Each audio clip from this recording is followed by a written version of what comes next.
always said in reply. "And how is your beautiful wife?" "More beautiful than ever, Mr. Singh," Mr. Kevin would say. Putting the cigarette in his mouth, he'd open his palm and pass an orange slice over to Mr. Singh. "Thank you," Mr. Singh would say, giving Mr. Kevin his newspaper. "Freshly sliced," Mr. Kevin would answer. They'd then follow up with a short discussion about gardening or cooking or tea. Despite all he must have had on his mind, Mr. Kevin never seemed rushed. It was simply courteous and respectful conversation at an ungodly hour, quite civilized. It took the usual 25 minutes for Mr. Singh to methodically work his way up to the 12th floor. There were only 2 suites on the top floor. Mr. Kevin's suite, 12A, was to the left, around the bend, near the end of a long corridor. The resident to the right, an older lady who lived alone, took the other paper, which he always delivered last.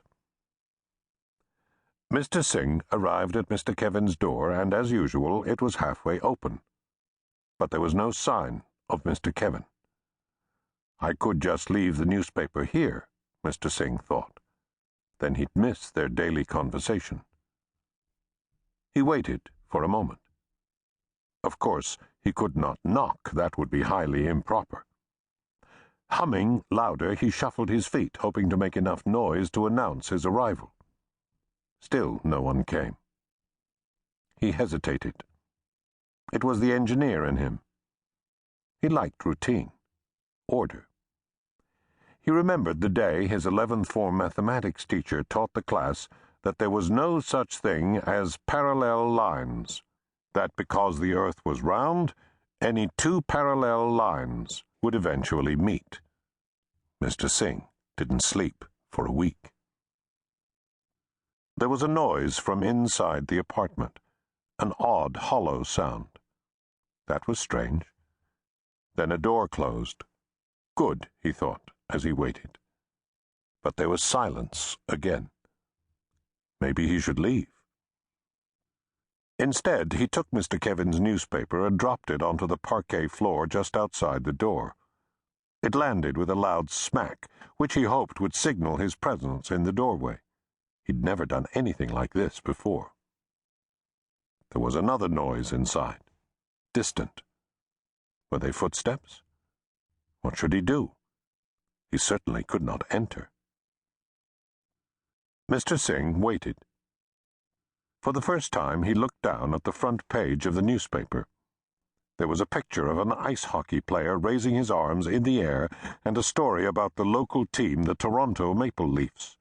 How odd that the name was misspelled, Leafs and not Leaves, and the color of the leaf on the jersey was blue. Mr. Singh had seen lovely red and yellow maple leaves, but never a blue one. At last, he heard footsteps approaching the door. Mr. Kevin came into the hallway wearing his usual bathrobe and opened the door all the way. Mr. Singh heard a soft tap as it rested on the door stopper. But where was his cigarette? His tea? Mr. Kevin was looking at his hands, rubbing his fingers. Mr. Singh noticed something red on his fingertips. He had a pleasant thought. Blood oranges. He so loved to eat them back home, and he'd recently found that they arrived in Canadian stores this time of year. Had Mr. Kevin been cutting one? Mr. Kevin raised his hands to the light. Mr. Singh could see the red liquid clearly now. It was thick and heavy, not thin, like juice from an orange. Mr. Singh's heart began to race. It was blood. Mr. Singh opened his mouth to speak, but before he could say a word, Mr. Kevin leaned closer. "I killed her, Mr. Singh," he whispered. "I killed her."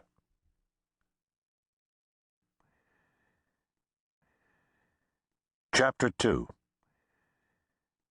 Officer Daniel Kennicott was running flat out.